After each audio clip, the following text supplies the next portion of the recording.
Hello everybody and welcome to the second episode of the Grad School Chronicles.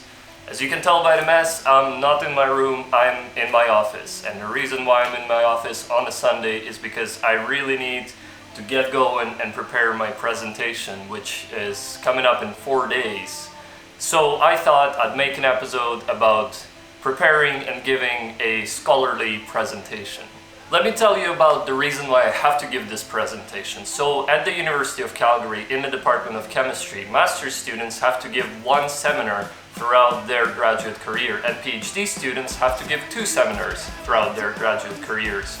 And those seminars are given to the department and actually to a group in the department who is kind of in the field that you're studying. So let's say I'm studying physical chemistry, so I'm giving it to a group of 20 or 30 people who are also studying physical chemistry, and that includes grad students and professors.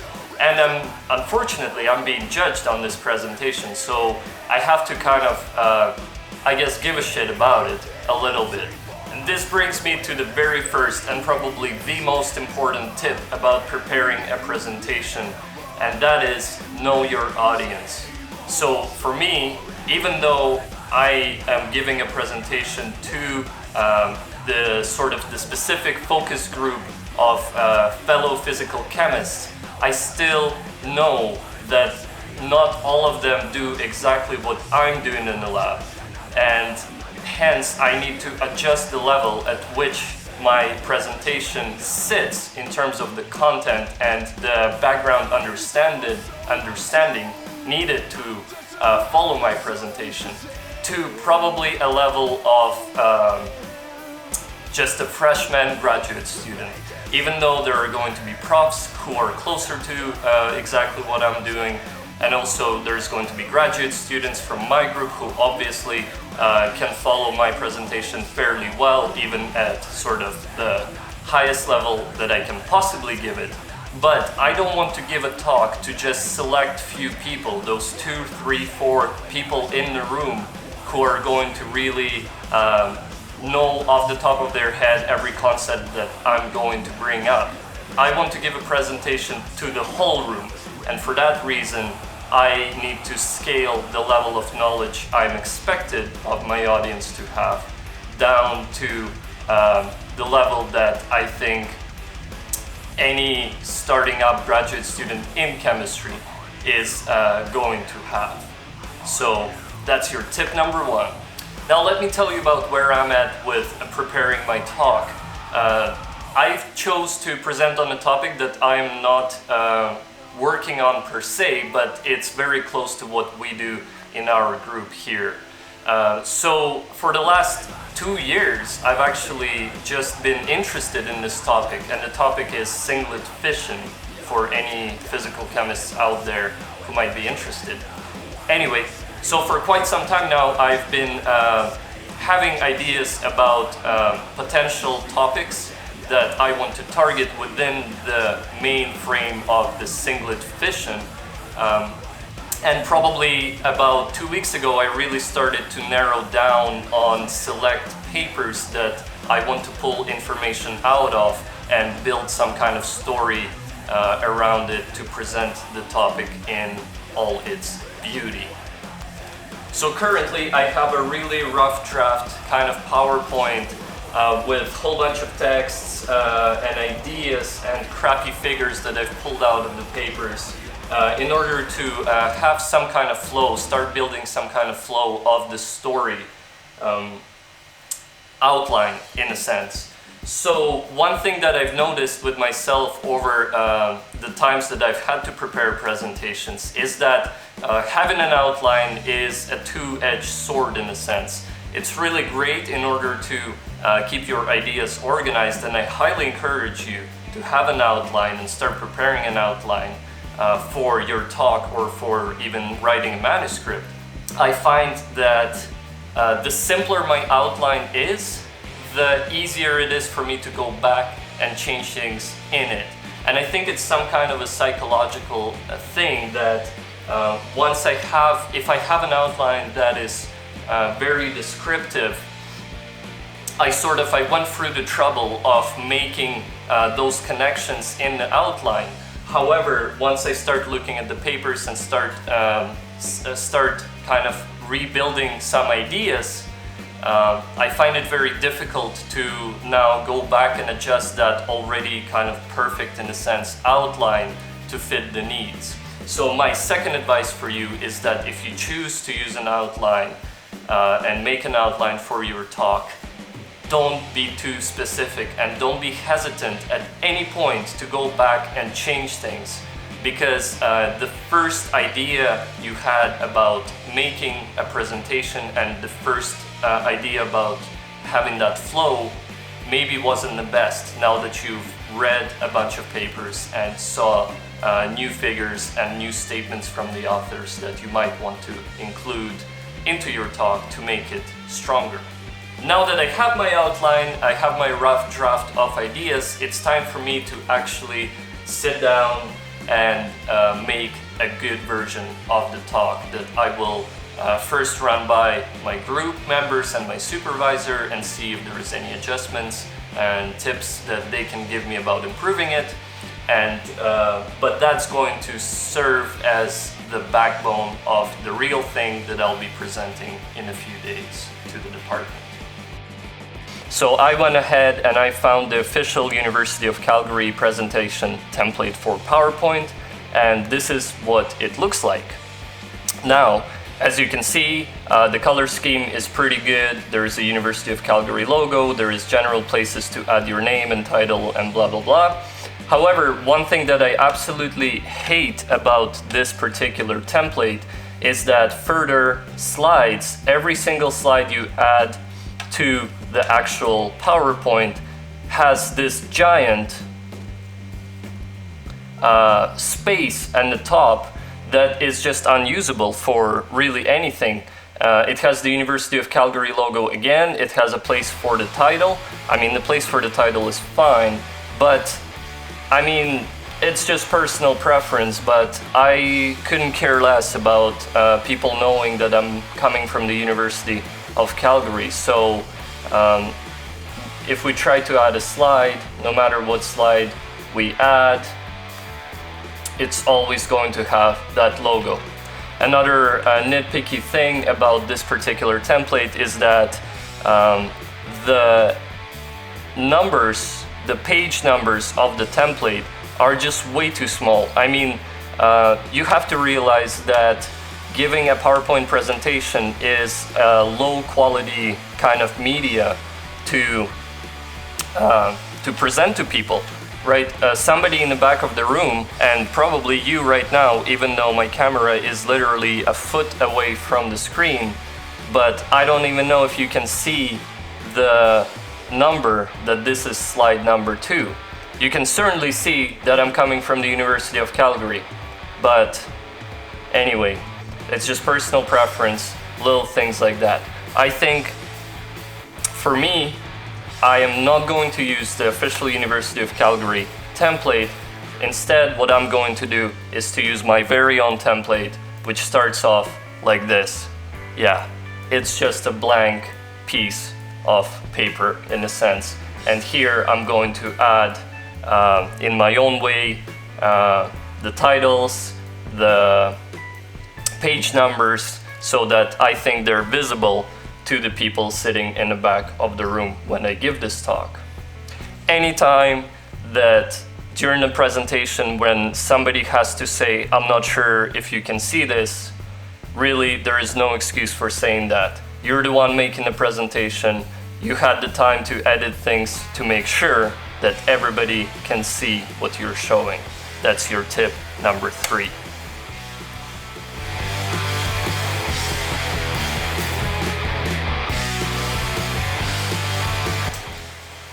So I've spent about an hour on a presentation so far, and I think I finished the introductory slides, and now I'm moving on to making the actual content slides for the presentation. And at this point, it's really important for me to figure out what is the overall flow that I want to create when I give my talk. And there's a few ways to go about figuring out how to make your presentation flow. And maybe I'll use a board to show you guys what I mean.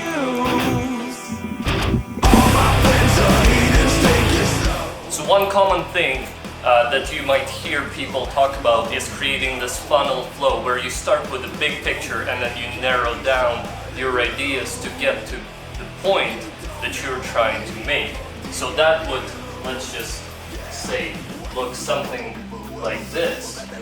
As the time of your presentation passes by, you go from the big picture all the way down to the very point that you want people to take away from your talk. And that's certainly a great approach to start off from. And I think this approach is very helpful when you're writing a manuscript. However, for the presentation, I think, to me personally, I like slightly different approach, where you start with a big picture and then you narrow that big picture down into a few segments. And the point of it being different from this sort of diagram is that you keep coming back to your big picture as you go from segment to segment. So let me try to figure out how that would kind of look like. Okay, so maybe something like this, where you start with a really big picture and then you go to a particular point that you want to try to make, and maybe there is a few examples that you can go on and present to the viewers.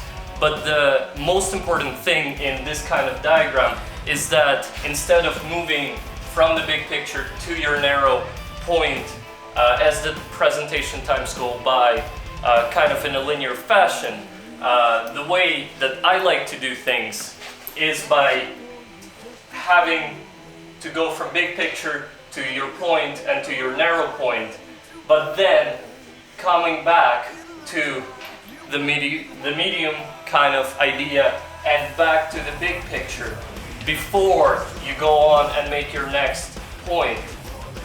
And similarly, after you've made that point, you come back and again mention the big picture, how it all ties in together, and then again go into your another point that you're trying to make, and you finish off again with the big picture. That way the audience is always reminded about what exactly are you trying to get them to take away from your talk.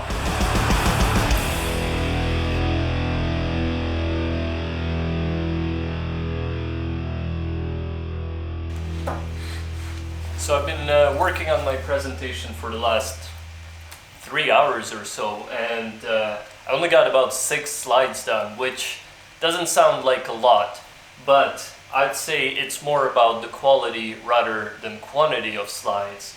And the way I like to prepare my slides is with a lot of animations. So on a single slide, I may have up to 10-15 steps of transitions between texts and pictures and things moving around, just to reiterate the idea that I'm trying to say using this visual medium. So take a look at this animation, for instance. I'm fired up and tired of the way that things have been. The way that things have been.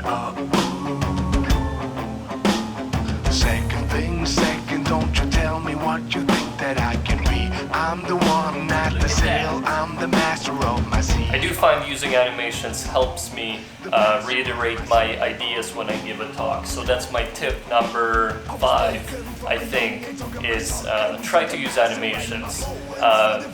Make it simple, don't go overboard, and do keep in mind it might take you a little bit more time than you expect. And after working on this animation in particular, I feel like my brain is a little bit fried from trying to get things to move the way I want them. So let's just call it tip number 6, take some breaks in between. Build me a believer, Well, ladies and gentlemen, I think I'm just about done here. I have about 15 slides, and I know that usually I take from 1.5 to 2 minutes talking about a slide, just from my previous experience. So I think I'm going to be pretty close to the time frame of half an hour, which is what my talk is supposed to be. That reminds me that the last tip for the night is that make sure, absolutely no excuses, that you practice your talk. I would recommend practicing just in front of the mirror or just whatever, sitting on your couch by yourself, just to get things really organized and straightforward in your own head. And then I would highly encourage you to find a buddy or ask your colleagues or even your supervisor to practice with them. Give them a mock presentation in order to really not screw up of what you're going to say. Kind of like opposite of what I'm doing right now. Anyway, in fact, I'm going to do a practice presentation in front of my colleagues, graduate students, postdocs, and my supervisor tomorrow. So I'm thinking of actually recording that practice presentation and putting it as part 2 of this little how to give a talk presentation. Let's just call it series at this point. And maybe I'll do a part 3 as well, where I will reflect on my success or failure of preparing this particular presentation after I actually give it, which will be on Thursday. So I think the practice talk will probably be posted in a few days from this video, and then I will try to make a reflection video, part 3, over the next weekend and post it next week. So hang tight for that. One last thing I want to say is that please remember, by no means am I an expert on giving a presentation. The whole purpose of this video is for you to see how I do it, so that maybe you can take away some tips and tricks about doing it yourself. By no means, if you disagree with something that I'm saying, just don't do it. I mean, and post it in the comments, it's all okay. It's great for people to see what others think about a particular style of giving a good talk. Okay, the very last thing that I wanted to say is that a lot of the things I know about giving a talk, I've actually learned from 2 professors here at the University of Calgary who give a workshop and also teach a course solely on how to give scientific presentations. It's Dr. Justin McCullum and Dr. Simone Trudel. So just thought I'd make it fair and give the credit to the people that have helped me get better at giving presentations. See you next time.